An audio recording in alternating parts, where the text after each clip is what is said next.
Apologies. I am a tad bit late. Took longer than I expected to take care of Pierre's issue.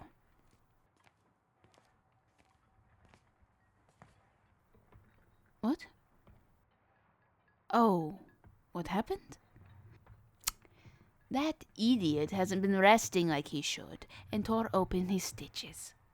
Apparently, he wanted to try and impress Gabrielle. You probably remember her as the person who drops by to give you tea when I'm too busy with other matters. To shorten a much longer story, he was demonstrating how he got injured in the battle, and by doing so, injured himself again. Fool. Told him if he does it again, I won't be helping him fix it.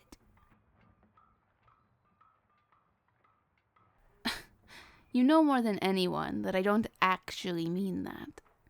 Besides, my brother wouldn't allow me to go through with the threat. Even if I refused to help Pierre, my brother would just attend to it himself. I swear, the man never stops working. Just last night, I nearly had to force him back into his tent just so he could get some sleep. If he was left completely on his own, he'd work throughout the night and collapse from exhaustion upon morning. Sometimes, I worry what would happen to him if no one checked in on him. But enough idle gossip. We need to check on your arm. Last I looked at it, it seemed to be healing perfectly. Hopefully, nothing has changed. Well, you have been a fairly good patient, so I think you'll be fine. Not to mention, it has been nearly 6 weeks since the incident. Plenty of time for your body to heal. In fact, scholars in Karajan Matahari claims it takes 4 to 8 weeks for someone to heal from amputation. Of course, that is only for the physical wound. There are plenty of other factors, but we will focus on those issues in time. All right. You know how this goes by now. Have you been feeling any pain? Not more than usual? That is good. Surely it still aches, not to mention the possibility of ongoing phantom pains, but it is good to hear that it has not been harsher than usual. Good signs. Good signs. No need to explain the process of changing your bandages. We've been at this for so long, you will probably remember it for the rest of your life. I'd say it's good knowledge to have, but I sincerely hope that this is not knowledge you need for your future. At least not for personal use. Just be thankful it's fairly simplistic now. Early on, your bandages used to always be bloody. I did not want to say it at the time, but initially I feared that you would bleed out before everything properly healed. When we found you that day, you even had that, what is a word for it? A vision, I suppose? Everything just seems so ill-fated.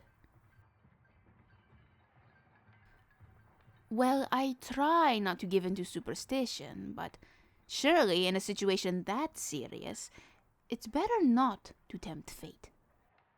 There's a reason why people say to speak of it means to make it true. It's happened to enough people that they decided to wise up and not give the gods any more ideas on how to ruin our lives for their amusement.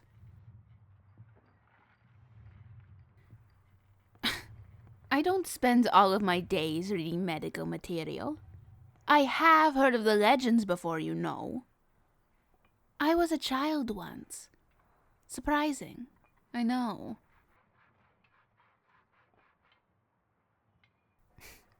I assure you there's nothing interesting about the young Justine.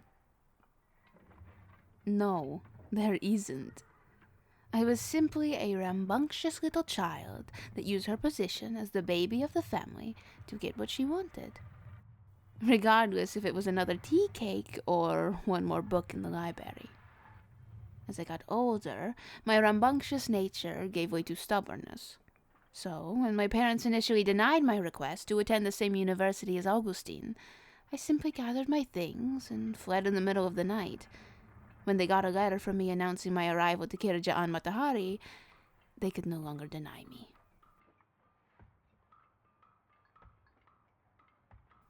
Well, if I hadn't have dared myself to go, then I would have been trapped back home. Don't get me wrong. I care about my family. But everything is just so stuffy back home. Like, here, no one really cares that my brother and I are debutantes. All they care about is us doing our job and nothing more. I can say whatever I want. I can go wherever I want. All without worrying about disgracing the family name. I mean, gods, I can yell at people when they piss me off. But most importantly, I can do something with my knowledge. It won't go to waste while I sit around passing pleasantries on the 100th ball of something that doesn't matter anymore, because everyone forgot its original purpose anyway. Sorry. Enough rambling about nonsense. You know, you sidetrack me far too often. All part of the plan, is it? Unfortunately, it's working on me. Perhaps you should work as an interrogator. You'll have captives spilling their secrets in no time. All right, the bandages are off now. Well, look at that. Give it about one more week, and you'll certainly be all healed up by then. I'm sure that news is a relief after all this time. But you do not look relieved. What is wrong?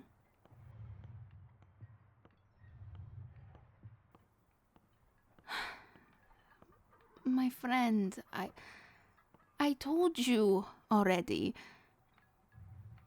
You are no longer built for battle. I understand you found purpose in the fight and in that battlefield, but you... No! You are not useless. The loss of a limb does not make you less capable than anyone else in this encampment. But you have to understand that things have changed. I will not coat this in sugar. I believe that you will never be able to wield a blade again. Your sword hand is gone, and as far as I have known, you have never trained your left arm. And I assure you that your balance will be thrown off with a single arm. All the training you have under your belt is for a person with 2 arms. You have 1. And even if you allowed my brother and I to seek out a replacement for you, it would never be the same as before. Metal and wood cannot replace flesh. Healing from this is more than just a physical wound. But that does not mean you have nothing left to contribute.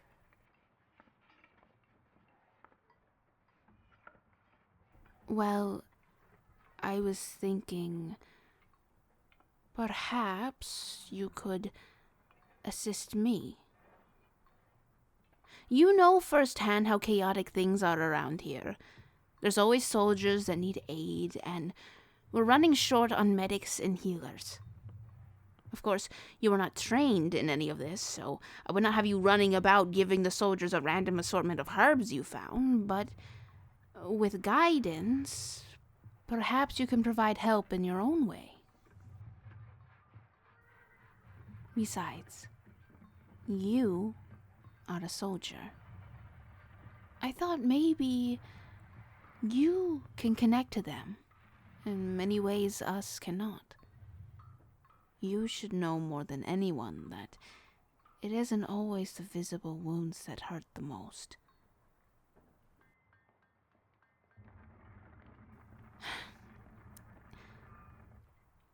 It was just a thought.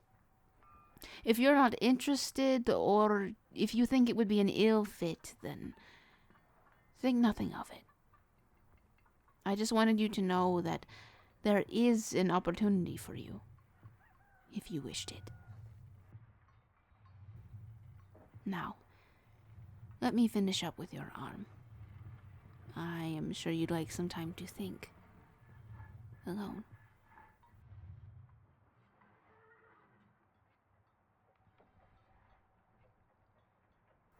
Yes? Of course I think you would do well. Anyone can do what I do. Just think of it like training for a battle.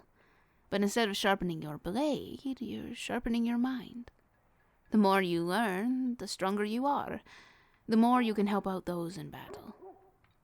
The army is nothing without people like us patching them up time after time. Helping us out is just as worthy a cause as raising your blade to fight. There. Your arm is all set now. Unfortunately, I am busy. I don't have any time to spare. But maybe that's for the best. It'll give you some time to clear your head. And regardless of what you choose to do when you're healed, I will always support what you think is best for you. Sure. Even if you decide that it's best for you to wield a blade again. But from one stubborn person to another, I know I can hardly sway you if there's something you want with your whole heart, but try to remember that there are alternative options out there for you. You can even go home if you wish. No one would blame you. You've done more than enough for Horatio. Now it's time to do what is right for you. Think on that, my friend.